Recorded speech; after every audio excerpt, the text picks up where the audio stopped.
Hello friends, कैसे हैं आप सभी। एक नई वीडियो में फिर से आप सभी का स्वागत है।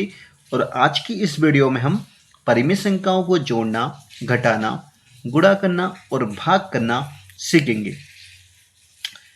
रेशनल नंबर भी इनको बोला जाता है, साथ में इनको फ्रैक्शन भी हम कहते हैं। तो देखिए, नीचे आपको परिमेय संख्या दिख रही होगी। अब परिमेय संख्या होती क्या है? तो जो बटे वाली संख्या रहती है, जो p बटे क्यू के रूप में लिखी जाती है, वे संख्या परिमेय संख्या रहती है, या रेशनल नंबर भी इनको इंग्लिश में बोला जाता है, और साथ में फ्रैक्शन भी हम इनको बोल सकते हैं। तो सीधी सी बात, इस तरह की जो संख्या आपको दिखे उसी को हम परिमेय संख्या बोलते हैं। अब परिमेय संख्या को क्या करना है, हमको प्लस करना है, क्योंकि यहाँ पर प्लस का चिन्ह है। तो जो इनको प्लस करने का जो तरीका है वो बहुत ही सिंपल है।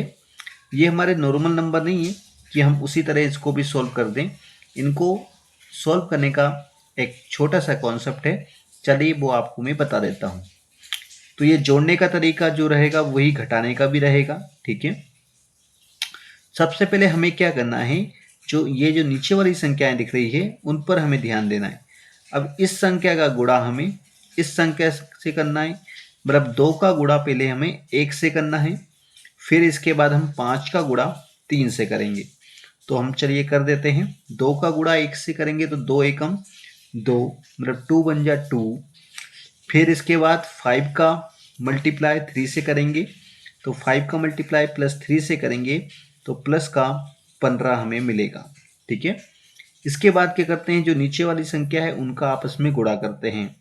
तो फिर 2 का गुणा 5 में करेंगे तो आएगा 10, जो हम बटे में लिखेंगे। तो ऐसे हमें प्लस करना है।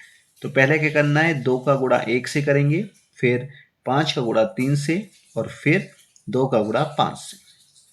तो ये प्रोसेस रहने वाला है। अब इसको थोड़ा सा और आगे कर लेते हैं सॉल्व। अब देखिए यहाँ पर क्या होगा, तो इन नंबरों को देखकर हम ये बता सकते हैं कि यहाँ पर प्लस होगा। ऐसा क्यों? क्योंकि दोनों में प्लस का चिन्ह है, ठीक है। तो जब दोनों में प्लस का चिन्ह है तो प्लस ही हमें करना है, तो हम प्लस कर देते हैं। तो 15 और 2 हो जाएंगे 17, और बटे में 10। यही हमारा आंसर हो जाएगा, क्योंकि 10 से 17 डिवाइड नहीं होगा, भागित नहीं होगा। तो यहाँ पर हमने परिमेय संख्या को जोड़ना सीख लिया। अब हम परिमेय संख्या को घटाना सीखेंगे। तो घटाने का तरीका भी वही है जो जोड़ने का था। इसमें भी हमें पहले क्या करना है, जो नीचे वाली संख्या आपको 2 दिख रही है इसका गुणा 1 से करना है। जब 2 का मल्टीप्लाई 1 से करेंगे तो 2 ही आता है। इसी प्रकार ये वाली जो 6 दिख रहा है उसका मल्टीप्लाई -3 से करेंगे। तो 6 का गुणा -3 से करेंगे, तो 6 का गुणा जब -3 से करते हैं तो -18 आता है, ठीक है। इसके बाद 2 का गुणा 6 से करना है तो 12 आता है।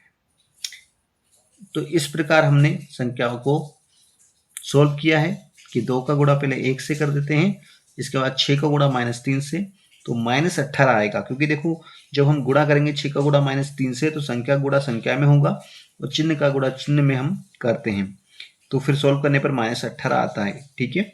अगर आपको गुणा करना नहीं आता है तो गुणा करने वाली हमारी एक वीडियो यूट्यूब पे डली हुई है, आप उसे देख लें ताकि आप गुणा करना सीख जाएंगे। तो इसके बाद हम आगे सोल्व करेंगे। तो इन दोनों नंबरों को देख के फिर देखेंगे और पता लगाएंगे हमें क्या करना है। तो देखिए, एक संख्या प्लस की और एक माइनस की। तो हम जानते हैं प्लस माइनस क्या होता है, माइनस होता है। तो हमें माइनस करना है। तो 18 में से 2 नंबर कम कर देंगे, मतलब 18 में से 2 नंबर कम करेंगे तो बचेगा 16। लेकिन ये जो 16 है वो माइनस का आएगा। माइनस का क्यों आया है? क्योंकि माइनस की संख्या यहाँ पर बड़ी है। अब संख्या माइनस की बड़ी है तो आंसर भी माइनस में ही मिलेगा। अगर प्लस की बड़ी होती तो आंसर प्लस में मिलता। इसके बाद डिवाइड में है 12, तो हमने 12 लगा दिया। अब देखिए यहाँ पर 16 डिवाइड 12 है, तो अब 12 से है ना 16 डिवाइड नहीं होगा, लेकिन भागित नहीं होगा, लेकिन एक कॉमन संख्या है जो इन 16 और 12 दोनों को डिवाइड कर देगी, तो हम उसी कॉमन संख्या से डिवाइड करेंगे। तो वो कॉमन संख्या 2 भी है और 4 भी है। जब 2 और 4 है तो बड़े नंबर से हम डिवाइड करेंगे ताकि हमें फिर से डिवाइड करना ना पड़े। तो कर देते हैं, 4 चुकू 16 और 4 तिया 12। तो इसका जो फाइनल आंसर है वो है 4/3। तो यहाँ पर हमने परिमेय संख्या को जोड़ना सीखा और घटाना सीखा, ठीक है। अब हम परिमेय संख्याओं का गुणा सीखेंगे और भाग भी सीखेंगे।